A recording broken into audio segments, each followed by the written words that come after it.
বাড়িতে যদি মাছ থাকে আর হাতে যদি একদম না সময় থাকে তো তোমরা এই রেসিপিটা করে দেখতে পারো। খুবই সিম্পল একটা রেসিপি, বেশি কিছু মশলাও লাগে না আর খুব জলদি হয়ে যায় আর খেতেও ভালো লাগে, গরম ভাতের সাথে খুব সুন্দর খেতে লাগে। তো এইখানে দেখে নাও তোমরা রেসিপিটা। তো এইখানে আমি মাছ নিয়েছি, এটা রুই মাছ। আর এইখানে আমি কিছুটা আলু কেটে নিয়েছি, এইভাবে বড় বড় করে লম্বা লম্বা করে আলুটা কেটে নিয়েছি।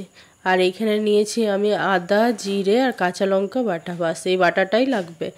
আর একটা টমেটো নিয়েছি মিডিয়াম সাইজের, এই টমেটোটা কুচো করে দিয়ে দেবো। এবার আমি সর্ষের তেল চাপিয়ে দিয়েছি, সর্ষের তেলের মধ্যে এবার মাছগুলো আমি সব ভেজে নেব, এক এক করে মাছগুলো সব ভেজে নেব।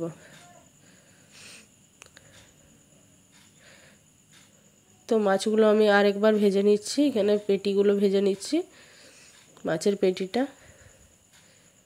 তো মাছের পেটিটা আমি এখানে ঝোলের মধ্যে দেবো না, এটা ভাজা হবে, আমার ছেলে ভাজা খেতে ভালোবাসে, তার জন্য আমি মাছের পেটিটা ভাজা রাখবো। আর যেগুলো দেখলেন এই রিং পিসগুলো, সেগুলো আমি ঝোলে দেবো। তো এখানে একটুখানি তেল বাকি আছে, ভাজার তেল, আর একটুখানি দিয়ে দিলাম। এবার আমি আলুটাকে ভেজে নেব ভালো করে, আলুটাকে লাল করে ভেজে নেব। এখানে আলুটা লাল করে ভাজা হয়ে গেছে, এবার আমি এটা তুলে নেব। তো এই রেসিপিটা বন্ধুরা খুব জলদি হয়ে যায় আর খুব ভালো খেতে লাগে, আর কম সময়ের মধ্যে তোমাদের এই রেসিপিটা হয়ে যাবে। আর একটুখানি তেল দিয়ে দিলাম, এবার আমি ঝোলটা বানিয়ে নেব। এখানে দিয়ে দিলাম গোটা জিরে, কালো জিরে 1 চামচ করে, আর এখানে টুকরো করে কেটে রাখা আমি তেজপাতাগুলো দিয়ে দিলাম। এবার আমি এখানে টমেটোটা কেটে দিয়ে দিয়েছি। এবার বাটা মশলাটাও আমি দিয়ে দেবো একসাথে।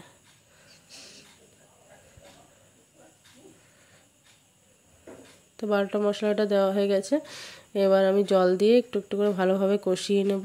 এখানে গুঁড়ো মশলাও অ্যাড করব কিছু, খুব বেশি কিছু না, কাশ্মীরি লঙ্কার গুঁড়ো, লবণ।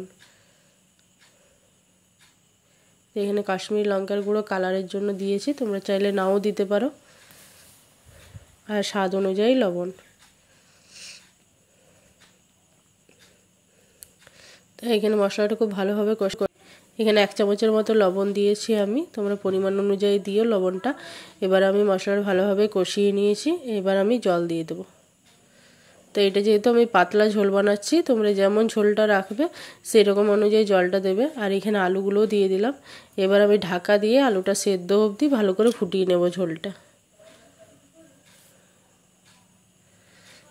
তো এখানে তোমরা দেখতে পাচ্ছ ঝোলটাও ফুটে গেছে, আলুটাও সেদ্ধ হয়ে গেছে। এবার মাছগুলো আমি সবগুলো দিয়ে দেবো।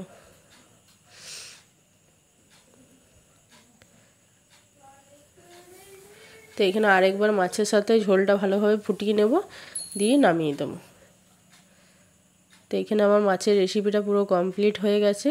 তো তোমাদের আজকের রেসিপি কেমন লেগেছে আমাকে অবশ্যই জানিয়ে, যদি ভালো লেগে থাকে চ্যানেলটাকে সাবস্ক্রাইব করে দিও, আর যদি খুব ভালো লেগে থাকে তো শেয়ার লাইক করো।